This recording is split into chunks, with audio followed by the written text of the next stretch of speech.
A person like you can easily get your GED and get your goddamn college bankrolled for you because you're an ethnic minority. You can take that college degree and actually assert it in your life and do something. Why can't you just do something like that? Just A, B, C, or D. You know what I mean?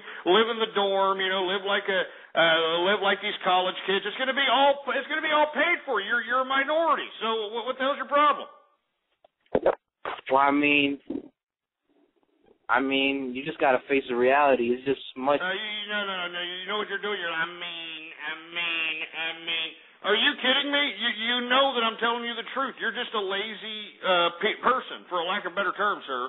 You're a lazy piece of trash, and you can have your college paid for right now. I'm telling you, if you don't believe me, just do a goddamn Google search. All right? You can have your college paid for, no matter what minority you are. I'm guessing you're black, but you sound a little Asian in there. All right? Either one, you can get yourself a whole bunch of scholarships. Get your whole goddamn college paid for, all right? Not only that, you can get yourself a grant from the government. These government grants, my goddamn tax dollars, they're being given away to these losers so they can just sit on their fat asses for about 6 or 7 years and get a 4-year college degree, and it took them 8 years to get in underwater basket weaving just to sustain their goddamn beer bong chugging sessions. All right, I mean, what you need to do is since you say, I ain't got no opportunity, baby, I ain't got no opportunity. If you ain't got no opportunity, well, by God, why don't you make an opportunity? The road is there. The road is there, for Christ's sake. Why won't you take it? Why won't you take it? I mean, one of the main reasons is, like, peer pressure. Like, if I go to school and shit, niggas think that ain't cool. Like, I got to keep it real. You got to keep it real. Where do you live? You live in a project home or something? I live in Bankhead, Atlanta. Atlanta. Well, why don't you join Job Corps? Well, I mean, how much does that pay compared to slinging rocks? Man, well, it ain't going to pay you nothing, but at least it's going to teach you a trade. I mean, it's being bankrolled by my tax dollars. I mean, this is what I'm saying. Look, I don't agree with these programs because, like I've been saying, these programs do not work. They're available. The minorities can go and take advantage of them. They don't want to do it. All right. All I'm saying is, you go to Job Corps. The government, bankrolls your housing. And they put you in an environment that's conducive to being productive. They give you your food, the whole 9 yards. I mean, why don't you go out there and become a goddamn Job Corps person and get your GED? Moreover, you can probably get yourself a trade, like, learn how to fix air conditioners or something. You know what I mean? You're already in the South. You're in Bankhead, Atlanta. I know it's hot to the son of a bitch out there. I mean, once you learn how to, fix air conditioners, you know what I'm saying? Once you work about 2 or 3 years fixing air conditioners, bankroll your own little office with a little bit of warehouse that's right adjacent to it, so that you can house your tools and you can, house some of your equipment. And before you know it, you got yourself a business, man. I mean, it's not that big of a deal. Why don't you? Have you ever thought about things like this or in this nature?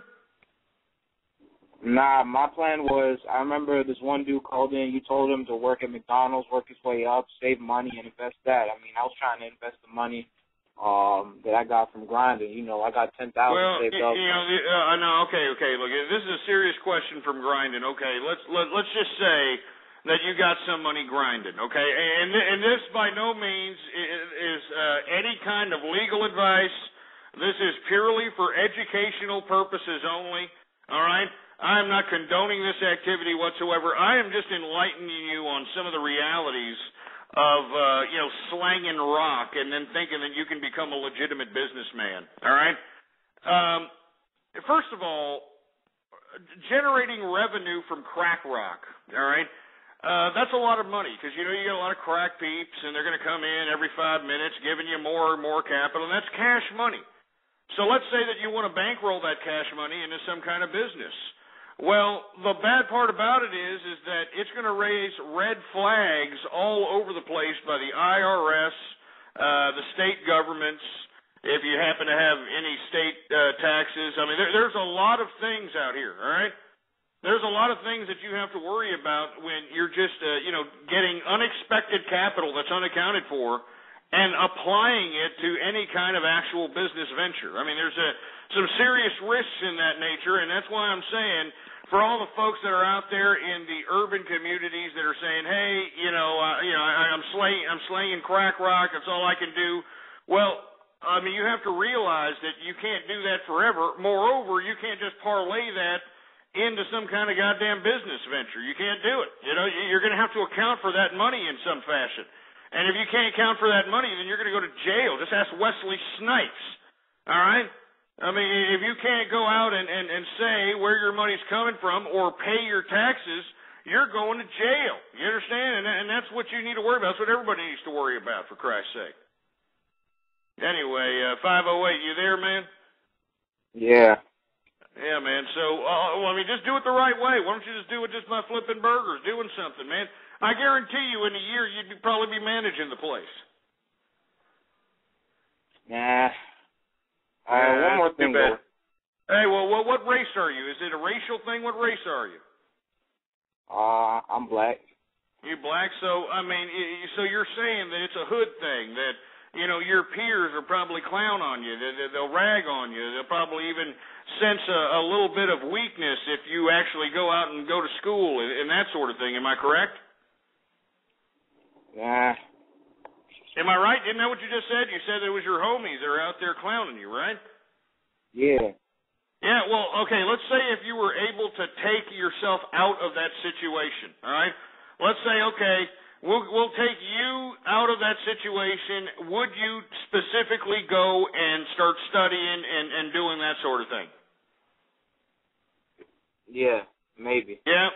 I don't believe you. Get this shit out. Get him off, for Christ's sake. Jesus Christ. I mean, what's really unfortunate is that, this person's going to continue dealing. Dealing is the wrong thing to do. You should just go out there, make some capital the legitimate way, and once you make your capital the legitimate way, parlay that legitimate capital into other financial instruments. All right? You're not going to be able to slang dope and be able to throw it into any kind of account. I mean, the IRS, the financial institute, there's so many people are going to be asking questions on where you got that money. And if you just say, yeah, baby, I got it in a taxi cab, baby. I got it in a taxi cab. I found it in a taxi cab. If you say something of that nature, well, they're going to say, well, okay, you found it in a taxi cab, but you were supposed to pay taxes on something you find in a taxi cab. And since you haven't paid taxes on it, and it's been some odd years, you owe this amount of tax plus penalties plus interest plus this plus that. And if you ain't got it on you, they're going to sell your crap. The IRS will go into your damn house and start selling your crap until they can actually get the money that you owe them that, you didn't claim. And if you don't have the money with all the crap that they sell from yours, you go to jail. I mean, it sucks, but you go to jail. And you see, that's sad, isn't it? That's sad that a successful person is penalized when they don't pay even just a slight bit of taxes. But look at these losers that are out here mooching off of the entitlement system. Look at these loser slutbags who are shitting out children like they're going out of style, for Christ's sake, from 5 or 6 different people, for Christ's sake. They're shitting them out for a goddamn paycheck, for Christ's sake. And has anything happened to them? Do you see any kind of, goddamn, IRS going after their asses? No, absolutely not. They continue to shit out children. They continue to shit them out, for Christ's sake. Anyway, let me move on to the next subject matter, or let me take some more calls. We're supposed to be talking about MySpace being sold off, for Christ's sake, and I can already see that we are already 10 minutes, for Christ's sake, 10 minutes into the second hour of the True Capitalist Radio broadcast. And, of course, I am your host, the man they call Ghost. And once again, folks, I want to thank everybody for tuning in with me. I'm drinking some margaritas. I got my margarita in my shaker right here. Let me go ahead and, pour some more margarita in this damn glass, baby, because I'm feeling great. I mean, I've gained a lot of capital, man. Anyway, I'd like for everybody to please retweet the broadcast, all right? All right, go to the forums, go to the social networks, go to the blogs, spread it around like wildfire, and let everybody know that we're in effect in the house. Moreover, we got all kinds of buttons underneath the player, all right? We got a little Facebook this button, and we got a little retweet that button. Use and abuse those buttons, baby. All right, what do we got? We got News Corp selling MySpace, and guess what? We got Google. We reported on Google yesterday that they're actually cooperating with the government 94% of the time that the government requests any kind of information from Google. Can you believe this crap? 94% of the time that we've got, the government inquiring about any kind of, it doesn't really matter what it is. 94% of the time, Google is cooperating with the government. All right? Well, anyway, we've actually got reports, and I'm sure you're witnessing it today if you happen to be a Google subscriber or user. They're trying to delve themselves into the social network via a so-called competitor. A so-called competitor to Facebook, and I think this is a real joke, to be honest with you, but they're actually going to try. They're going to try to be a competitor to Facebook, for Christ's sake. Believe it or not, they're actually hoping to be, that social network that is a little different from Facebook. They want to be a social network that is exclusive, so to speak.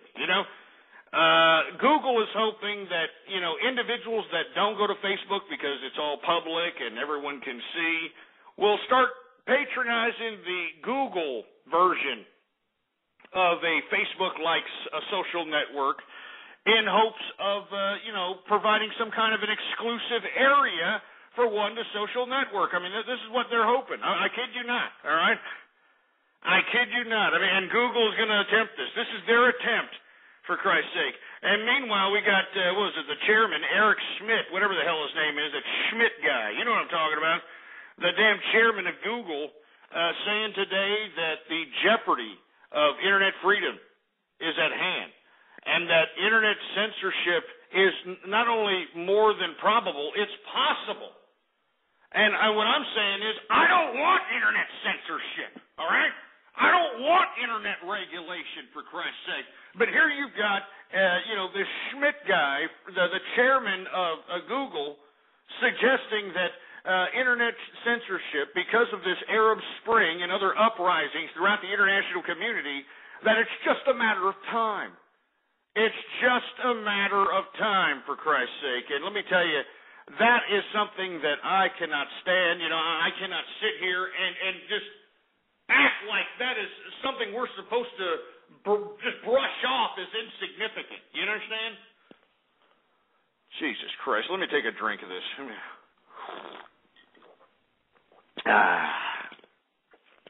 That's a good margarita. Woo! Anyway, I want to hear from you. What do you think about Google's attempt at social networking? Moreover, what do you think about Schmidt talking about internet censorship? This is the guy, and before I take a call, this is the guy who employed an employee in the Middle East named Wael Ghanem. Wael Ghanem, who was the mastermind of that disgusting, despicable uprising in Egypt, where all those wild Yehudis got together and turned Egypt into a goddamn post-Katrina sideshow, and into a wasteland, for Christ's sake. You understand what I'm saying? I mean, Wael Ghanem was an employee of Google. I mean, he was the one that basically took advantage of the primitive civilization of Egypt that was introduced to first world technology, Facebook, Twitter, and the like. You understand? And let me tell you something right now. It is Wael Ghanem that's got blood on his hands today. It is him who organized this disgusting display. That was not a revolution, folks. There was no type of intellectual substance backing up the Egyptian revolution. It was just a bunch of wild Yehudis that went out and pillaged and rioted and destroyed and raped, for Christ's sake. I mean, did you hear about that poor girl, Lara Logan, for Christ's sake, from CBS?